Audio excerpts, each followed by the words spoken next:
Nous allons donc passer à la présentation du lab, c'est-à-dire à la présentation de ce que nous allons réaliser durant cette formation, donc créer une application de A à Z.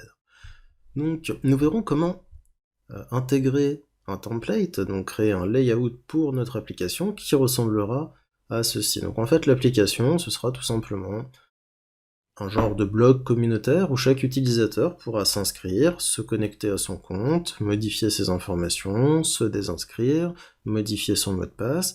Il pourra donc également poster, une fois connecté, des posts, comme vous les voyez à l'écran, et nous verrons également donc comment trier les posts, par exemple du plus nouveau au plus ancien, du plus ancien au plus récent, en fonction du nombre de likes, c'est-à-dire les posts qui ont le plus de likes en premier. Nous mettrons aussi également un système qui permettra de charger plus de posts au clic sur un bouton. Voilà, bouton qui disparaîtra quand on aura fini de charger la totalité des posts. Nous verrons également donc comment trier par nombre de vues. Donc ici nous verrons comment afficher le nombre de vues, ainsi que le nombre de likes en dessous de chaque post. Nous verrons donc aussi également comment créer un moteur de recherche. Par exemple, je peux rechercher un post par le prénom de son auteur. Voici, donc là j'ai tapé Carmelo dans la barre de recherche, nous voyons que nous avons les posts d'un certain Carmelo Fritsch, donc bien évidemment ça ce sont des données fake.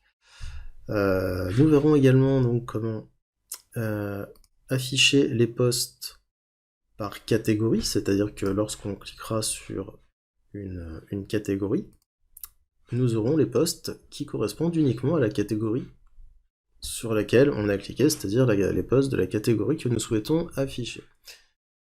Alors on verra également donc comment créer un espace utilisateur, donc par exemple je crée un nouvel utilisateur, voilà, mon utilisateur donc est enregistré, de là il peut donc, par exemple, changer son mot de passe, donc en tapant son mot de passe courant, le mot de passe actuel, et le nouveau mot de passe, ainsi que la confirmation du nouveau mot de passe. Quand on verra le formulaire, on verra comment afficher, par exemple, les erreurs, avec Sweet Alert, comme vous le voyez à l'écran, pour afficher les erreurs dans une boîte d'alerte, tout simplement, de manière un peu plus stylée que d'afficher les erreurs dans un alerte normal.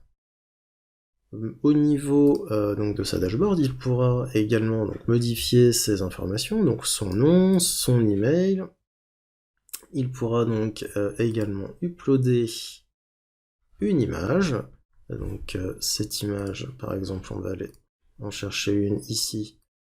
Voilà, donc on verra comment faire un preview de l'image, et ensuite quand on cliquera sur envoyer, on mettra en place donc une progress bar pour indiquer à l'utilisateur où en est la progression de son fichier. Une fois tout ça terminé, on pourra réactualiser la page, on verra comment mettre à jour donc l'image utilisateur ici en haut dans le header également. L'utilisateur également pourra donc supprimer son compte, on mettra une petite fenêtre de confirmation. Ok, le compte sera supprimé, annuler, on annulera donc la suppression. On verra donc également comment laisser la possibilité à l'utilisateur de se déconnecter en cliquant sur un bouton logout. On verra également donc comment laisser la possibilité à l'utilisateur de créer donc un nouveau contenu. Un nouveau post avec une nouvelle image. Comme ceci, avec la sélection d'une catégorie, donc là encore les catégories sont vraiment des catégories qu'on appelle des dummy data, des données générées aléatoirement, qui permettent donc de peupler un site lorsque nous n'avons pas encore de données à afficher. Voilà, donc une fois que l'utilisateur en verra, là pareil, nous mettrons en place une progress bar qui permettra donc à l'utilisateur d'uploader une image avec le post qui l'aura posté. On redirigera ensuite vers la page d'accueil, et si nous trions ici donc les posts du plus nouveau, donc du plus récent au plus ancien, nous voyons ici que nous voyons apparaître dans notre exemple le dernier post de Jean-Paul. Nous verrons également donc comment pouvoir éditer le post avec une modale, donc là aussi imaginons que l'utilisateur veuille changer le titre. Hop, veuille changer le contenu aussi également, ainsi que la catégorie, eh bien il le pourra.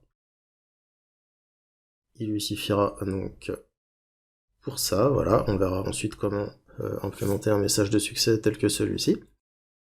Et si nous actualisons et que nous revenons ici, nous voyons bien que le poste de Jean-Paul, en l'occurrence, a changé, donc non seulement de catégorie, mais aussi également d'image, et lorsque nous cliquerons sur un poste, nous verrons comment afficher donc ce poste avec ses données, c'est-à-dire le titre, le contenu, l'image de l'auteur, avec également le temps, donc depuis combien de temps ce poste a été ajouté, créé. On verra également comment pouvoir laisser des commentaires, voilà, qui seront mis instantanément grâce à la réactivité. Hop.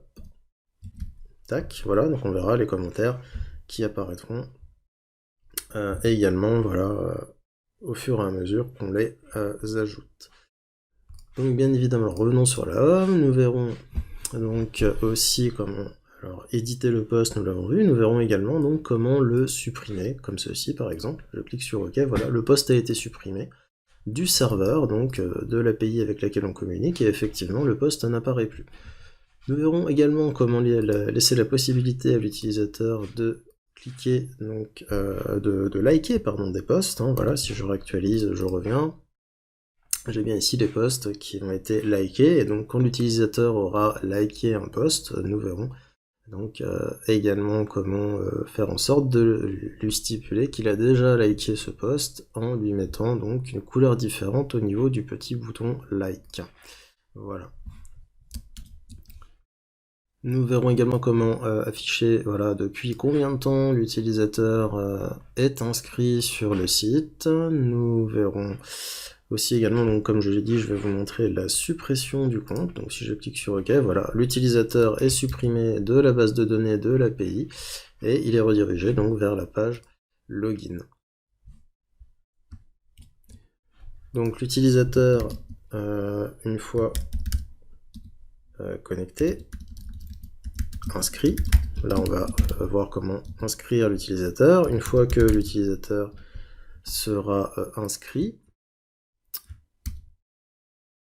il pourra donc également se déconnecter en cliquant sur un bouton Logout, et ensuite pourra se reconnecter en tapant tout simplement son adresse email renseignée à l'inscription, ainsi que le mot de passe renseigné. Voilà. Donc voici à peu près tout ce que nous allons mettre en place, bien sûr avec d'autres petites subtilités que nous verrons lors du développement de cette application, et le développement de cette application nous permettra de voir pas mal de choses, pas mal de concepts, hein, notamment comment réserver l'accès à certaines pages à un utilisateur connecté, ou lui interdire l'accès s'il ne l'est pas. Nous verrons comment uploader des fichiers, en l'occurrence des images, et nous verrons donc pas mal de choses, comme vous venez de le voir via la présentation donc, de cette application que nous allons mettre en œuvre de A à Z avec Vue.js 3, la composition API, et nous utiliserons également donc le store Pinia qui nous permet donc d'être utilisé avec Vue 3, et également donc de garder les données persistantes dans notre application.